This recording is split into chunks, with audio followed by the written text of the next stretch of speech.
दोस्तों, बर्बरीक कौन थे जो महाभारत को एक ही बाण में खत्म कर देता और कैसे बने पांडवों की जीत की वजह? जाने खाटू श्याम की कथा। बर्बरीक भीम के पुत्र घटोत्कच के पुत्र थे। बर्बरीक को आरंभ से ही धनुष विद्या में रुचि थी।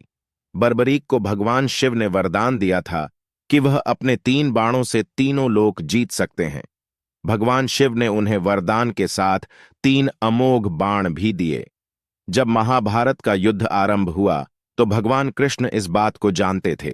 महाभारत के युद्ध को लेकर भगवान श्री कृष्ण को यह भय सताने लगा कि अगर बर्बरीक युद्ध में शामिल हुए और कौरवों की तरफ से यदि युद्ध किया तो पांडवों की हार सुनिश्चित है। बर्बरीक को हारे का सहारा कहा जाता है। भगवान की चिंता थी बर्बरीक हारने वाले सेना का साथ देंगे और कौरवों की इस युद्ध में हार हो रही थी। इसलिए भगवान श्री कृष्ण ने बर्बरीक को युद्ध से दूर रखने की युक्ति निकाली। भेष बदलकर भगवान श्री कृष्ण अर्जुन के साथ बर्बरीक से मिलने पहुंचे। बर्बरीक युद्ध के लिए निकलने ही वाले थे। बर्बरीक के तरकश में 3 ही तीर देखकर ब्राह्मण का भेष धरे कृष्ण ने उनका मजाक उड़ाते हुए कहा कि चुनौती दी, अगर श्रेष्ठ धनुर्धर हैं तो सामने खरे पीपल के पेड़ के सारे पत्ते एक ही तीर में गिराकर दिखाएं। बर्बरीक भगवान की बातों में आ गए और तीर चला दिया, जिससे कुछ क्षणों में सभी पत्ते गिराकर तीर श्री कृष्ण के पैरों के पास चक्कर लगाने लगा। इस पूरे घटनाक्रम में बर्बरीक की तीरंदाजी का पता करने के लिए श्री कृष्ण ने चुपके से एक पत्ता अपने एक पैर के नीचे दबा लिया था।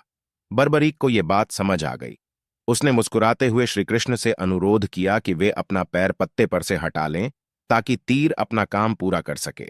जब श्री कृष्ण को यकीन हो गया कि बर्बरीक जिस तरफ से भी लगेगे दूसरे पक्ष की हार तय है, इस पर उन्होंने पूछा कि बर्बरीक किसकी तरफ से युद्ध करोगे?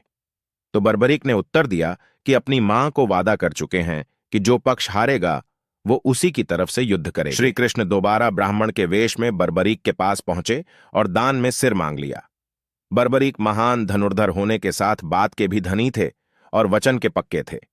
बर्बरीक ने अपना शीश काटने से पहले भगवान से विनती की वे सिर्फ एक बार अपने वास्तविक रूप के दर्शन करा दें। भगवान कृष्ण ने विनती स्वीकार कर ली और अन्य कोई इच्छा बतलाने को कहा।